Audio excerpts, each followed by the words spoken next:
Excellencies, Vice Presidents, Prime Ministers, Heads of State, Honorable Ministers, distinguished delegates, ladies and gentlemen, good morning and welcome to Kenya.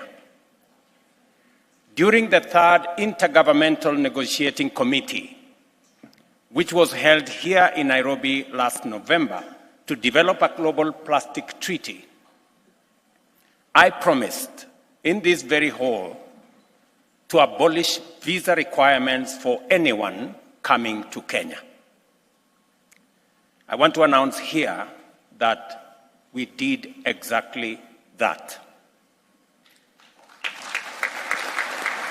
And we did it for a couple of reasons. Number one, because Kenya hosts the only UN headquarters in the global south, the largest UN headquarters in the world, and also that Kenya is the home of humanity.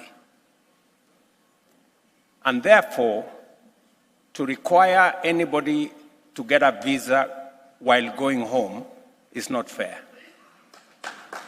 And that is why I take this opportunity to welcome all of you home. Welcome home. The sixth session of the United Nations Environmental Assembly, UNEA 6, convenes under the theme that aptly captures the essence of what we need to achieve. Given the magnitude and the urgency of the existential crisis that humanity and life on our planet is grappling with, only collective action at the multilateral level that is effective,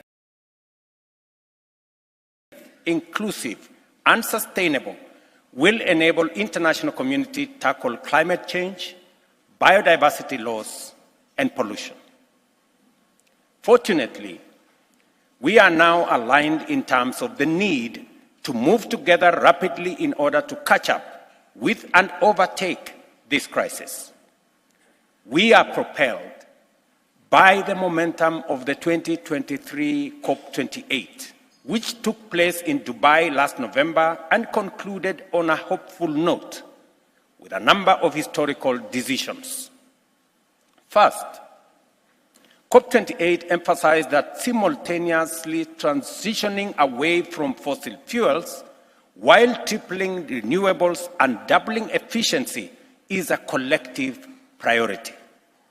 Second, it positions resilience and adaptation at the center of climate action, clearly defining the limits connecting nature, health, agriculture, and food system chains, as well as peace and security.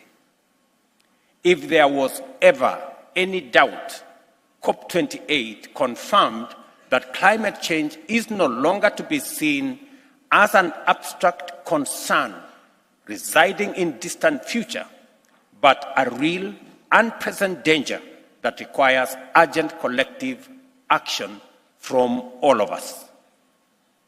This distinguished assembly, UNEA 6, is the first intergovernmental global meeting after COP28.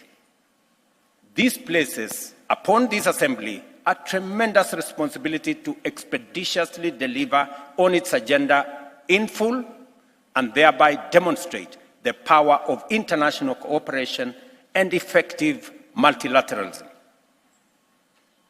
This is a challenging task, which is complicated by the fact that nations of the world are also grappling with a dynamic complex of interconnected and multifaceted threats, risks, uncertainties, and shocks ranging from a sluggish economic growth, conflict and wars, and geopolitical fragmentation. This situation is exacerbated by an alarming climate change trend, whose implications are now impossible to ignore. Record-breaking temperatures on one hand, catastrophic droughts and floods, escalating sea levels, landslides, Rampant wildfires. If anybody watched TV last night, we were witnessing huge wildfires in the US, severe cyclones, which have become frequent and familiar in many regions worldwide. Science is unequivocal that human activity are the primary catalyst for this phenomena.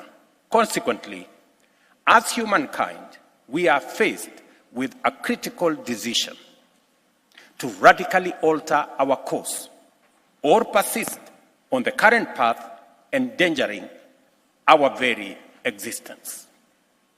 Undoubtedly, we collectively appreciate this predicament, yet our track record on course correcting is mixed. On one hand, undeniable progress has been made on several fronts. At COP28, we operationalized the Loss and Damage Fund to support economic and non-economic losses and damages associated with adverse effects of climate change in climate-vulnerable developing nations. At the same time, the adoption of the coming Montreal Global Biodiversity Framework was pivotal in defining the actions that must be taken under and within this decade in order to curb biodiversity loss by 2030 and set the planet on a path of restoration and recovery. I welcome the progress being made in the ongoing negotiations for a legally binding global agreement aimed at ending plastic pollution, including its detrimental impacts on marine environment, because it brings us closer to mitigating humanity's collective vulnerability to a monumental crisis. These highlights outline the various positive developments and are an eloquent statement to the collective determination and strategic foresight which now inspired our multilateral endeavors. On the other hand, it is important to point out that incremental steps are no longer sufficient in the face of rapidly escalating threats.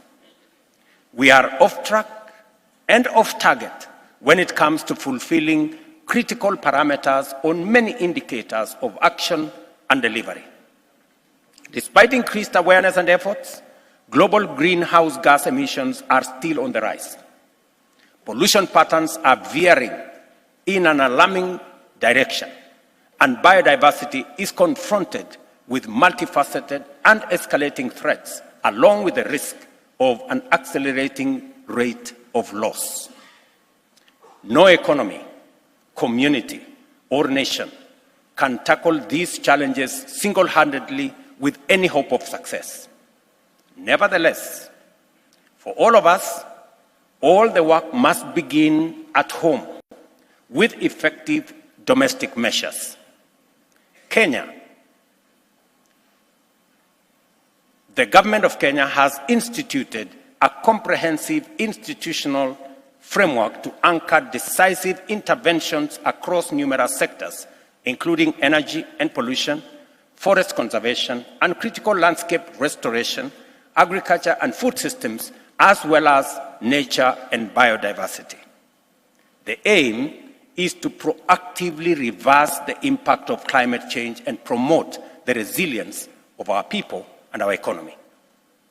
I invite you to find time and visit some of the projects in Kenya to witness the passion, the commitment, determination, and ingenuity of our people and what they bring to these endeavors.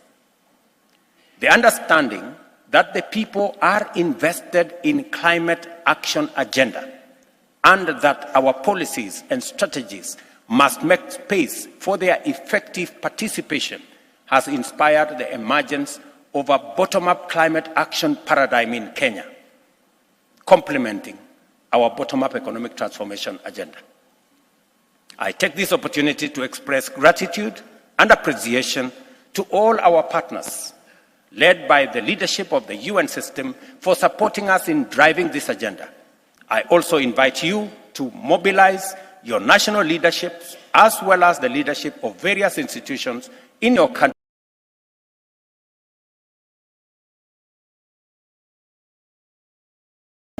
to partner with us in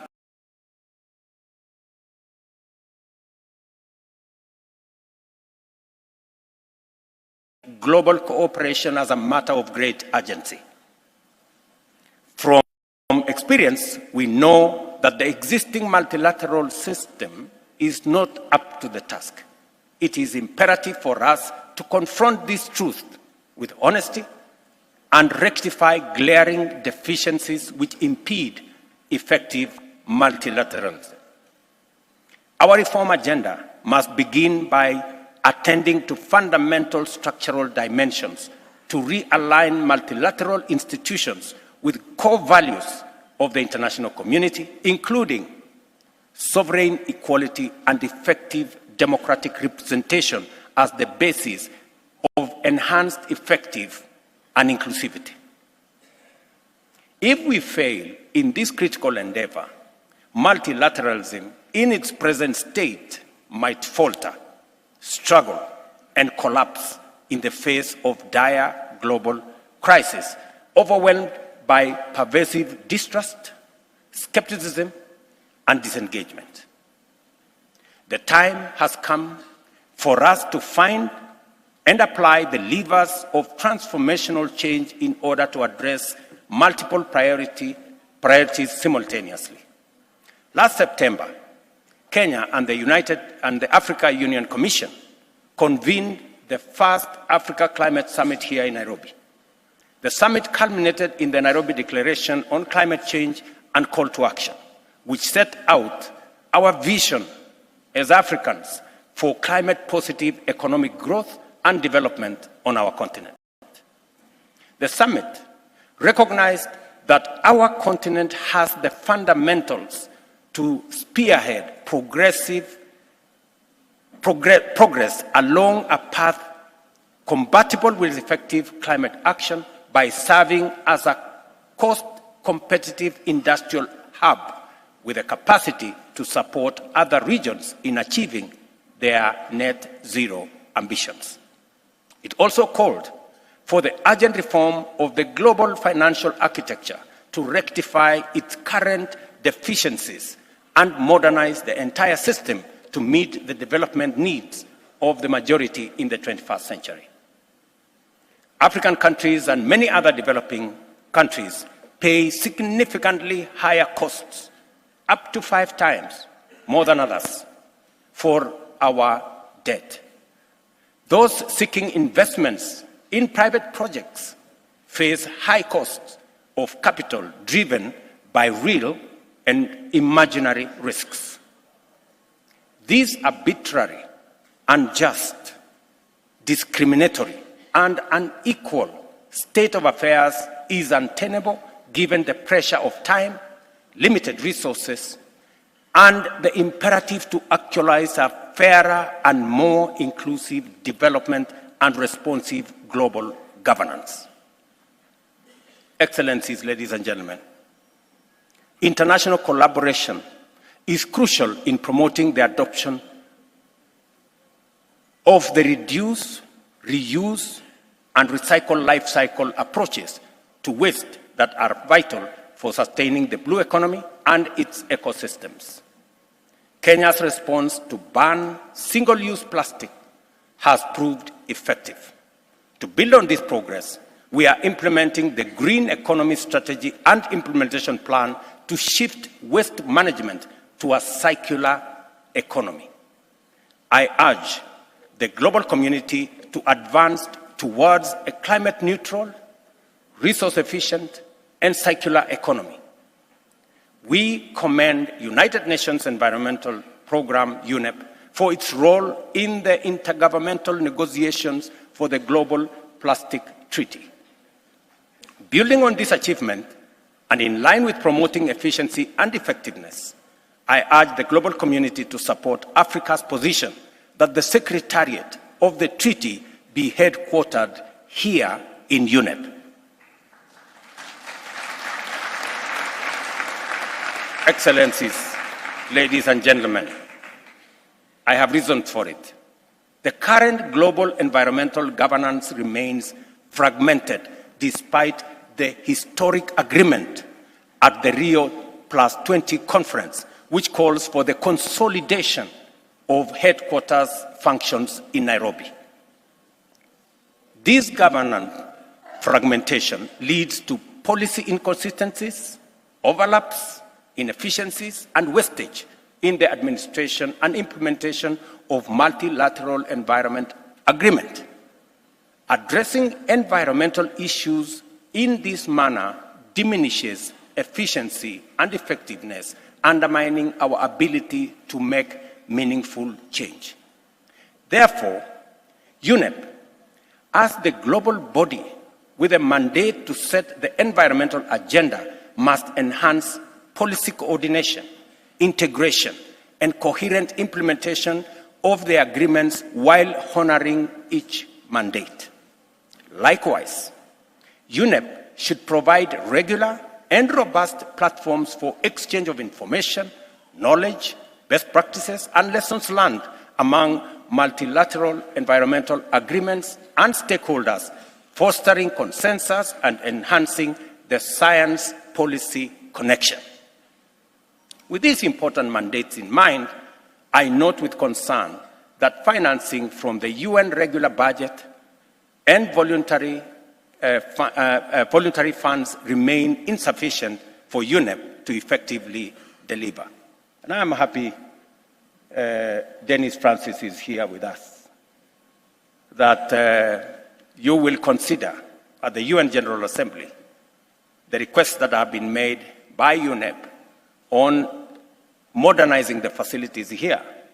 We are very proud that this compound where we are today is the largest UN compound on earth. Here, we have 140 acres donated by the people of Kenya because we believe in what UNEP is doing. We would expect a lot of support from the rest of the UN community to make this facility a truly environmental headquarters of the globe.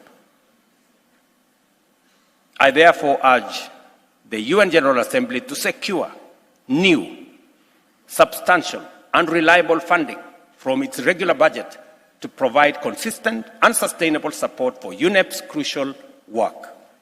Additionally, I appeal to donors to increase their voluntary contributions, recognizing the urgent and vast scope of current environmental challenges. Excellencies, ladies and gentlemen, we have 6 years left to deliver on the UN 2030 agenda for sustainable development. Unless we collectively undertake radical positive action, we are on course to fail.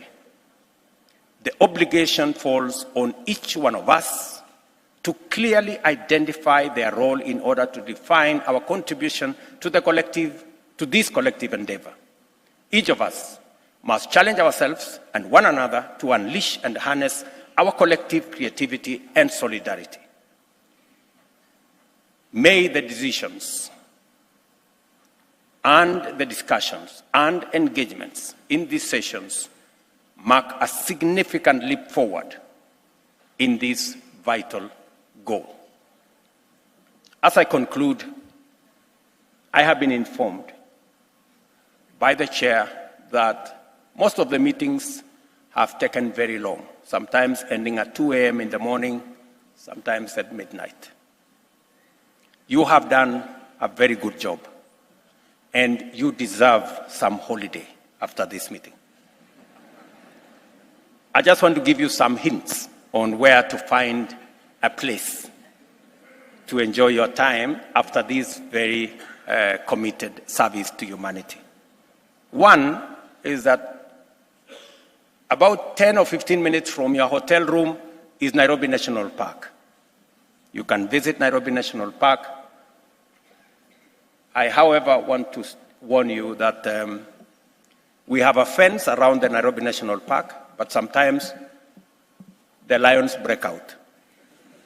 So in the event that you meet a lion on the streets, please be careful. They are wild. Let me give you another hint that if you thought it's only humans who elect members of parliament and have a legislative body, I invite you to go to Naivasha, and you will find a phenomenon called the baboon parliament, where baboons meet regularly at a particular place, at a particular time, and they discuss their legislative issues. And if you have a bit more time, you may want to go to Masai Mara, where we have the wildebeest migration. And this migration is much more orderly than the human migration. They know how to cross borders, and they know how to move without causing any environmental damage. And if you have a bit more time, please travel to Lamu, and you will have an opportunity to watch the swimming lions there. And finally, you may want to watch another migration called the whales migration.